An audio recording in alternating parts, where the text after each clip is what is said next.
છોટાઉદેપુરના તેજગઢ ગામે બે જૂથ વચ્ચે ઝઘડા બાદ આજે એક પક્ષ માથાભારે અને ગામમાં અશાંતિ ફેલાવનારા હોવાના આક્ષેપની સાથે આખું તેજગઢ ગામ બંધ રાખી જિલ્લા કલેક્ટરને આવેદનપત્ર પાઠવ્યું છે।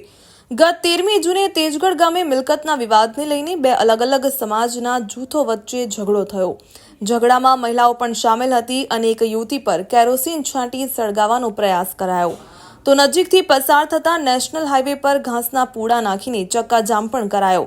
બનાવની ગંભીરતાને ધ્યાને લઈને પોલીસે તાત્કાલિક કાર્યવાહી કરી સામસામે ફરિયાદ નોંધી, જેમાં એક પક્ષની સામે હત્યાના પ્રયાસની ગંભીર કલમ લગાડી કાયદેસરની કાર્યવાહી કરી। તેજગઢ ગામમાં બનાવના ગંભીર પ્રત્યાઘાત પડ્યા અને આજે એક પક્ષની સામે સમગ્ર તેજગઢ ગામ જડ બેસલાક બંધ રાખી જિલ્લા કલેક્ટરને આવેદનપત્ર પાઠવી સામેવાળા માથાભારે અને ગામની શાંતિ ભંગ કરનારા તત્વો હોવાનો આક્ષેપ કરી તેમના સામે કડક કાર્યવાહીની માંગ કરી છે।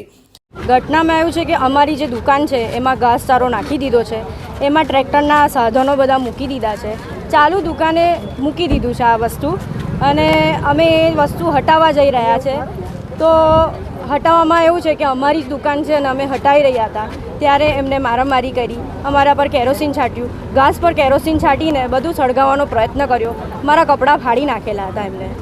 તો આ બધું જબરજસ્તી કરીને એમને એમ કે અમારી જગ્યા છે, પણ જગ્યા અમારી છે, અમે વર્ષોથી કરતા આવ્યા છે, અમે 4 કેસ જીતેલા છે, ત્યાર પછી બી એનું અમલ નથી કરતા અને આ દબાણ એમને કરી રહ્યા છે।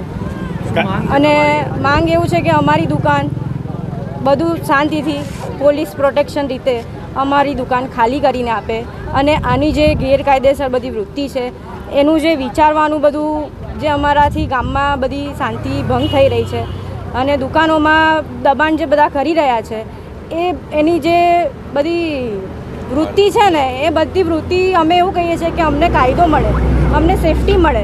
બધા દુકાનવાળા છે, ગામવાળા છે, એમને તકલીફ થઈ રહી છે, તો અમે એવું વિચારીએ છીએ કે અમારે કલેક્ટરમાં જઈને અમે નિવેદન આપી રહ્યા છે કે અમને ન્યાય મળે, અમારી દુકાન ખાલી થાય, એની જે અરાજકતા છે એ બધું દૂર થાય, અમે એવી માંગણી કરી રહ્યા છીએ। પોલીસ સ્ટેશનમાં એફઆઈઆર કેવું ફળાયું છે? અમે એફઆઈઆર ફળાઈ છે પોલીસ સ્ટેશનમાં। હું હસમુખભાઈ પંચોલી છેલ્લા 50 વર્ષથી મારી દુકાન પર ધંધો કરું છું અને મારા ભાઈઓ છે, મારા કાકા છે, મારા અંગત સંબંધીઓ છે બીજા, અને બીજા સોની ભાઈઓ છે, એ લોકો બી છેલ્લા ઘણા સમયથી ધંધો કરે છે। પણ ખુલ્લી જગ્યામાં એક વખત થયું અને બીજી વખતે પાછી ખુલ્લી જગ્યામાં બીજો એક પ્રશ્ન ઊભો થયો છે અને આ વખતે મારા ભાઈની જગ્યા છે, પોતાની દુકાન છે, ચાલુ દુકાન હતી, એમાં રાત્રે આ લોકોએ 1 મહિના પહેલાં લગભગ ઘાસ નાખીને દુકાન સદંતર બંધ કરી દીધી છે।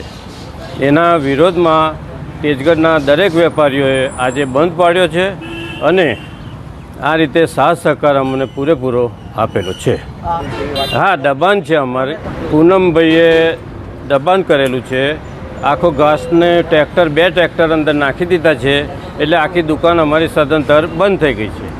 અમારી રણનીતિ કંઈ નહીં, અમને ન્યાય મળે એટલું જોઈએ, અમારે બીજું કશું કરવું નહીં। અમે કોઈની જોડે લડવા માગતા નથી કે કોઈની જોડે કશું ટંટો ફસાદ અમારે કશું કરવો નહીં, બસ અમને ખાલી ન્યાય મળે, અમારી દુકાન ચાલુ થઈ જાય। આજે 1 મહિનાથી દુકાન બંધ છે, હવે એ વ્યક્તિનું શું થાય?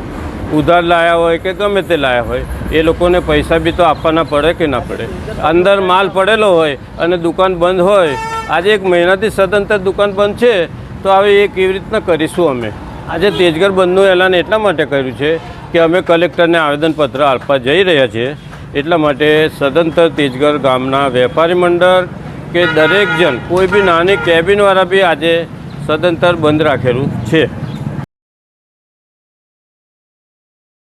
તો બીજી તરફ જેના વિરોધમાં ગામ બંધ રહ્યું તેઓ તમામ આરોપોને નકારી રહ્યા છે અને મિલકત તેમની જ હોવાનું દાવો કરી રહ્યા છે। ઉર્ફે માણસુરભાઈ આલાભાઈ ચારણ છે, હું તેજગઢ ગામે રહું છું અને હું મારા માલ ઢોર સાથે મેં જમીન વેચાણ લીધેલ હોય અને વેચાણ લીધેલ આ લોકોએ મારા સામેવાળા જેમણે રેલી કાઢીને આપ્યા છે આ લોકો પાસે એમના કોઈ ઓરિજિનલ ડોક્યુમેન્ટ નથી, ડુપ્લિકેટ ડોક્યુમેન્ટ લઈને અમારા આજ 10 વર્ષથી આ લોકો હેરાન કરે છે. મારી આ 58 વર્ષની ઉંમરમાં મારો એક કેસ નથી. પોલીસ મને એક કેસ બતાવી દે કે આ પૂનમભાઈને અરાજકતા ફેલાવી છે ને આ કેસ છે. સાહેબ, મારો આજ 58 વર્ષની ઉંમરમાં મારો કોઈ કેસ નથી. અને આ લોકો અમને ખોટા ટાર્ગેટ કરે છે. જે લોકોએ મકાનો છે ને જે લોકોએ રેડી કાઢી છે સાહેબ, એ લોકો એ જમીનના માલિક જ નથી. એમના દસ્તાવેજ નાયબ કલેક્ટરશ્રીએ રદ બાતલને નિર્થક ઠરાવેલા છે. પ્લસ કે એમણે જે વેચાણ એન્ટ્રીઓ છે બધી નામંજૂર કરી છે સરકારશ્રીએ. પ્લસ કે જે આરટીઆઈમાં મને આપ્યું છે, મામલતદારે સિવિલ કોર્ટથી અમને હુકમ થયો છે, એ હુકમમાં એવું લખાયું છે કે ભાઈ જે રેવન્યુ કાયદા હોય એ પ્રમાણે ચાલે. એના અગેન્સ્ટ અમને મામલતદારશ્રીએ લેખિતમાં ફરિયાદ કરી છે પોલીસમાં, પણ અમારું કોઈ સાંભળ્યું નહીં સાહેબ. અને એક કરવા ગયા તો કે તમારે પોલીસ પ્રોટેક્શન કરવું પડે, પણ સાહેબ અમે એટલી મોટી કોઈ હસ્તી નથી કે અમે 40-50 હજાર રૂપિયા રોજના ભરી શકીએ. અને આ લોકો પાસે 7 બાર એવી છે સાહેબ, પૈકીની 7 બાર છે, અને તે પોત ખરાબા વર્ગની 7 બારો લઈ અને એમાં એન્ટ્રીઓ અલગ અલગ પડેલી છે. અને વેચાણ એન્ટ્રીઓની મારી 7 બારમાં મારો 223 એક સર્વે નંબર છે, એનો નવો 375 છે. એની અંદર એક બી વેચાણ એન્ટ્રી એ લોકોની પંચોલીઓની કોઈ બીની પડી જાય એ મારે સરકારશ્રી કે એમ આપી દેવાની. મારી જમીનમાં એ લોકોની એક એન્ટ્રી બતાવે. નાયબ કલેક્ટર શ્રી વરોરા સાહેબે જે હુકમ કર્યો હતો સાહેબ, એમાં બી કોઈ એક ખાલી એ જ એન્ટ્રી પડી છે. મેં 2004માં 5માં જમીન ખરીદી, મારી 2173ની એન્ટ્રીથી હું માલિક છું. મારી એન્ટ્રી રદ ના થાય ત્યાં સુધી આ લોકો મારી 7 બારમાં એન્ટ્રી પાડી નથી શકતા, છતાં મારી 7 બારમાં એન્ટ્રી પડી છે. અત્યારે મારો કેસ પેન્ડિંગ હાઈકોર્ટમાં છે.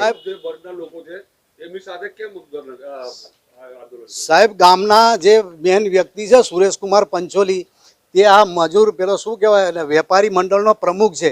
એટલે વેપારી બીજા મને કહેવાય હવે પ્રમુખ કે એટલે અમારે બંધ રાખવું પડે સાહેબ. પ્રમુખ કાલે હલવાડી દે અમને તો અમે કઈ જઈએ. અમારે બધા નાના વેપારીઓ મવડા છે, આ છે, તે છે, આવું તેવું અમારો ધંધો ચાલતો હોય સાહેબ.